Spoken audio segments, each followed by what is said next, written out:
Hi, my name is Ella, and guess what time it is? It's cookie time! This year, I'm planning on selling 200 boxes or more.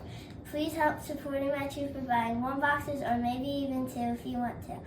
My troop is planning on going on an exciting trip and helping my community. Please help support me by buying 1 box or more. Bye!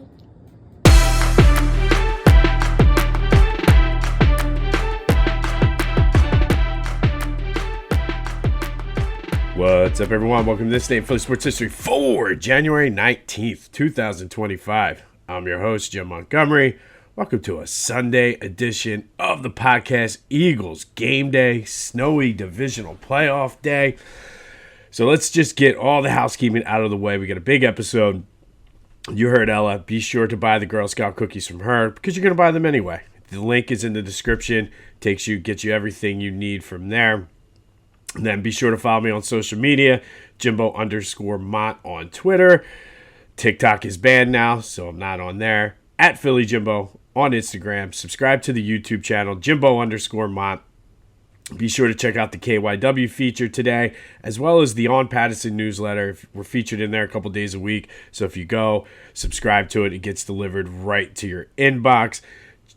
Be sure to look at my boys at the Clashing Conferences podcast, doing great things with their Sports Fan Network. That is available wherever you get your podcasts, as well as on YouTube. And then what a day to do some shopping at Philly Goat. They got you covered literally from head to toe. Hats, shirts, pants, shoes, you name it, they got it. Do some scrolling on their website and use the promo code Jim Montgomery to take 10% off your order. That's phillygoat.com. Promo code Jim Montgomery to take 10% off of your order. All right, so let's get the other stuff out of the way so we can get right into this game. Good win yesterday for the Flyers, 3-1 up in Jersey.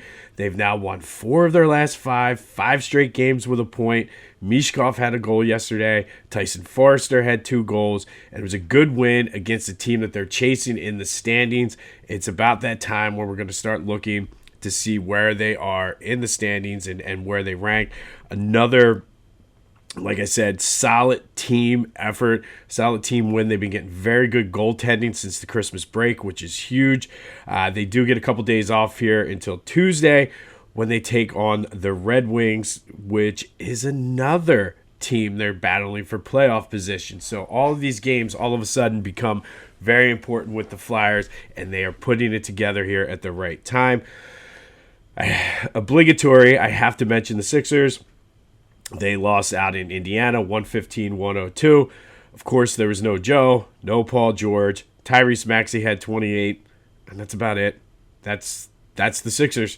They're in Milwaukee tonight, which should be another tough game. But again, that's it. That's the Sixers. I'm not sure what else to say. They're not a good team, especially without Joe and Paul George. Maxey can only do so much. Should be another fun one tonight against Milwaukee. We do have the Union kicking off very, very soon. They're out in Spain to kick off their friendlies, their preseason matchups today. So we'll keep you updated on that. Could be a long one, new coach, kind of a transition year for the Union, but we'll keep track of them as they begin their MLS season. All right, let's get to this game. And obviously the latest, I was trying to check as many different forecasts as possible. Does look like the snow is going to start around 11 and be light until about game time. And then the heaviest snow is going to come down during the game 3 to 6. Not sure how that's going to impact the field. I keep saying this, but during the snowball, it started earlier than the game. So that, I think, led to more snow accumulating. There is going to be snow on the field. I just don't know at this point how much of an impact it's going to have. So we'll see as that goes. But to recap yesterday's question of the day, I did ask you, are you concerned about the weather? 75% of you agree that it is going to have some sort of impact in the game. It absolutely will. I don't know, like I said, how worried we should be. The Eagles obviously are built for the snow with their physicality and the line, where the Rams defense is more predicated on their quickness, which the snow will neutralize that. I think the way the Eagles have played this year, it sort of plays perfectly into their game. Pound the ball with Saquon, short passes, and set Jalen up to be successful that way. But we'll have more on that once we get into the three keys and the prediction. One newsworthy signing, or not signing, I guess, but they did promote Nicholas Morrow up from the practice squad. Looks like he probably will be playing that special teams role that Oren Burks and Jeremiah Trotter played, depending on which one of those guys tend to get more time at linebacker. So not really earth-shattering there, but he does have experience playing with the Eagles, so we'll see how that plays out. But the big news, if the Eagles can win this game, the NFC Championship game will be in Philly next week. Washington just absolutely boat raced the Lions yesterday. Jaden Daniels is good, man. And I really kind of amplifies the need for the Eagles to kind of make this run this year, because Washington is going to be trouble for a couple years. Not that the Eagles are going to completely fall off the face of the earth, but Washington's going to be a problem. Hopefully, if the Eagles win today, it will be Washington coming to the Link for a trip to the Super Bowl on the line. All right, let's get into the three keys to victory. And these obviously are going to be a little bit different than what we normally do due to the fact of the snow. But what still remains is KeyBank, a car dealership. If you want to sponsor these, there's only a handful left for the season, so let's get into it. But I think first and foremost, the first key is the start of the game. You have to get off to a good start. Yet last week was great with the turnover on special teams. I don't know if that's what's going to happen, but you cannot get off to a slow start, especially since the weather is going to progressively get worse as the game goes. You don't want to get down 10 or 14 points and be trying to play catch up in the snow. And that works for both sides of the ball, both on offense and defense. I know Vic Fangio tends to see a series or two and then kind of adjust based on that. You got to get off to a fast start here, especially with the weather.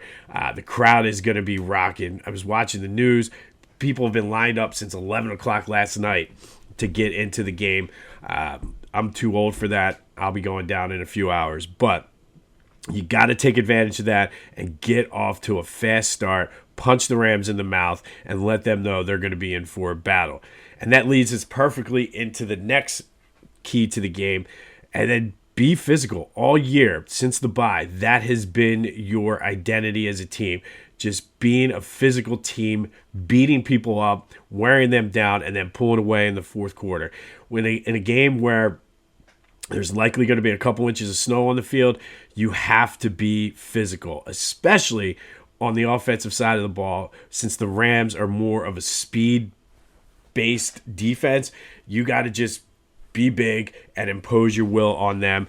And like I said, you have to be physical. And that's what you've prided yourself all year on. No need to switch that up now and just go beat up the Rams.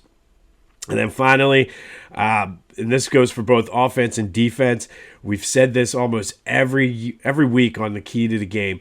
Do your job. It doesn't matter whether you're Jahan Dotson, you're Darius Slay, whoever you are, do your job. Play within yourself. Don't try to be the hero. Work as a team, especially because of the snow. On defense, you got to help out Trotter and Oren Burks, whoever's getting the playing time. Have that next man up mentality. Secondary, be solid. Keep everything in front of you like you've had.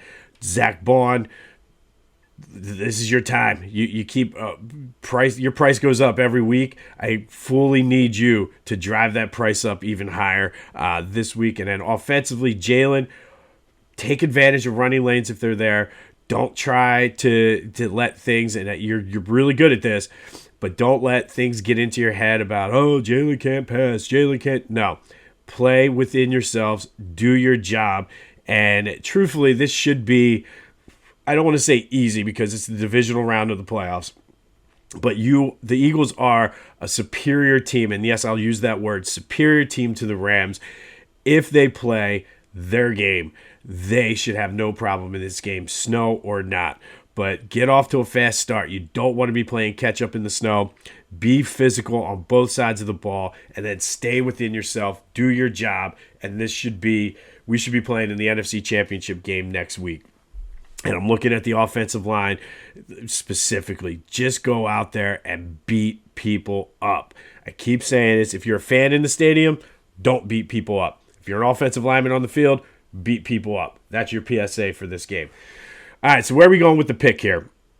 The line creeped up now to 6.5. The over-under is 42.5. I'm not even going to touch the total in this game just because I believe the Snowball, they scored over 42.5 points between both teams. So I'm not messing with the total, but 6.5. It creeped up. It is a pretty big line. However, as I just mentioned, the Eagles are the better team. They should be able to out-physical the Rams. I think the Cinderella story, the feel-good, let's win it for the LA fire victims, I think that kind of runs out this week. This is going to be probably the most raucous atmosphere that the Rams have played in this season. Throw the snow on top of that, and the fact that the Eagles are just likely one of the most physical teams in, and we've seen them do it against two physical teams, the Ravens and the Steelers, who pride themselves on being physical. The Eagles out-physical them, and if they can out-physical them, no doubt in my mind that they can out-physical the Rams. I think you throw out that game that happened in LA a few weeks ago. Both teams are different then, but you have a chance to have the NFC Championship game at home. I think they take advantage of that. Give me the Eagles minus the 6.5. I think this might end up being like an 8 to 10 point win for the Eagles. It's going to be dicey in the first half, but I think as they've done all year, they will wear this team down and pull away late. So give me the Eagles minus 6. I laid out the three keys to the game. Eagles will be playing in the NFC Championship game with a chance to go to the Super Bowl against a division rival. And as JT Todd from Coatesville said earlier this week, get a little bit of revenge there on the Commanders. But Eagles minus 6.5 is where we're going with this. All right, today, a little bit of a sour note we're going to, but the history is the history. And today we're going to go back to 2003. And on this day in 2003, it was hands down the most disappointed I've ever been at any sporting event on any level, and that was the 2002 NFC Championship game. The Buccaneers beat the Eagles 27-10, and it was the last game ever at Veterans Stadium. And when I say I've never heard the vet so quiet after a loss, usually guys were yelling, screaming, pissed off, complaining about the game. I think everybody was just in a state of shock, especially the way that game started. The game started with Brian Mitchell's long kickoff return, and then Deuce Staley taking it in. And I've never, it was the two extremes at the vet. I've never heard it so loud as I did when Deuce Staley ran that touchdown in, and then walking out, I've never heard it so quiet. But love the vet, one of my all-time favorite stadiums. Just recently have started reconnecting. If you were in Section 746, you know who. Apparently his name is Green Man. We always called him Greenhead. Dude painted his head, bald head, painted it completely green, and would lead Section 746 in the cheers and everything. Recently reconnected with him. He's a good dude. He's been at the link recently. Probably is making an appearance up in Section 220 today based on what I saw on his Facebook page. But you got to love the vet. And like I said, that when Deuce went up and scored that touchdown, somehow I ended up at the top of the stadium, and I have no idea how I got there. Didn't jump or anything. I think I just got carried up like crowd surfing, and then it just was downhill from there. The lasting images of Rondé Barber returning the pick six, Joe Jurevicius running all over the middle of the field because Levon Kirkland was just old at that point. Blaine Bishop was hurt.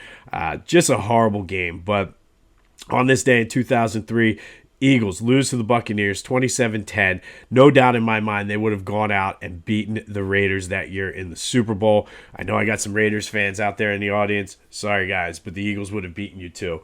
But it's a new day, And ordinarily, I probably would have gone with something different, but this is a new Philly mentality. I feel as though the cards the stars are aligning for the Eagles this year.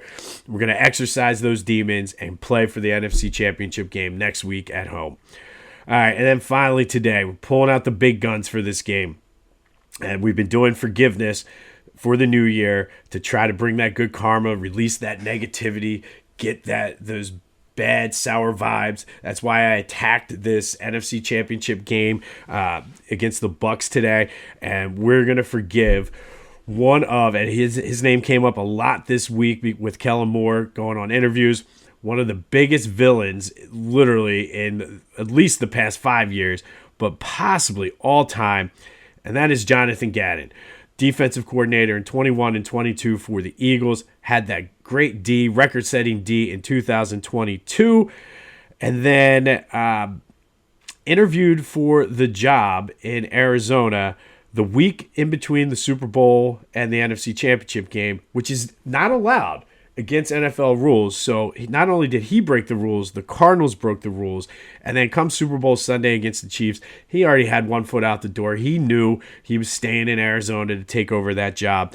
And to me, it was obvious that zero second half adjustments in that game on defense. And was he even trying? That is the thing. It's one of those things. I'm still upset. But like I said, we need to pull out the big guns today to get that karma. So we're going to forgive Jonathon Gannon today. Obviously, the NFL acknowledged that what he did was illegal. They fined the Cardinals and something with draft picks and things like that. But again, this is a big game. We need to forgive big today. And this is one of those guys I will probably never like. Never like him. He's a hate the face, a punchable face, whatever you want to call it. But not going to like him.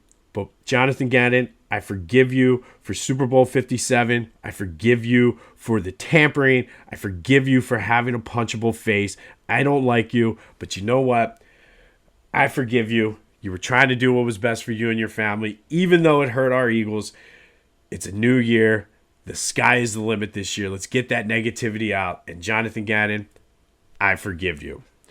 On this day in 2003, Eagles lose to the Buccaneers 27-10 in the NFC Championship game, the last ever football game at the Vet. There are so many times, especially on days like today, that I actually miss that place. It was a dump, but it was our dump. So looking forward to seeing Green Man, even though he will always be Greenhead to me today. We're going Eagles -6.5. They will be playing in the NFC Championship game next week. 3 keys: get off to a good start, both sides of the ball. Be physical and play your game. Do your job. Stay within yourself. And this is what you've done all year. This is a staple of Nick Sirianni teams, is focusing on the game at hand. As Jalen says, the main thing is the thing. So focus on the main thing, and that today is beating the Rams, and they'll be fine. We'll have more on this game, including the recap tomorrow. Quick little programming note, might be a little bit later tomorrow, depending. With the snow, going to have to go out and shovel. I'm off of work tomorrow too, so it might be slightly later than normal, as you would see for a weekday, but we will get the recap, and as we prepare, hopefully, for the NFC Championship game. Be safe out there wherever you go. I'm ready. Let's go. This has been This Day in Philly Sports History for January 19th, 2025. My name is Jim Montgomery. Go have yourselves a divisional round Sunday, and until next time, go Birds.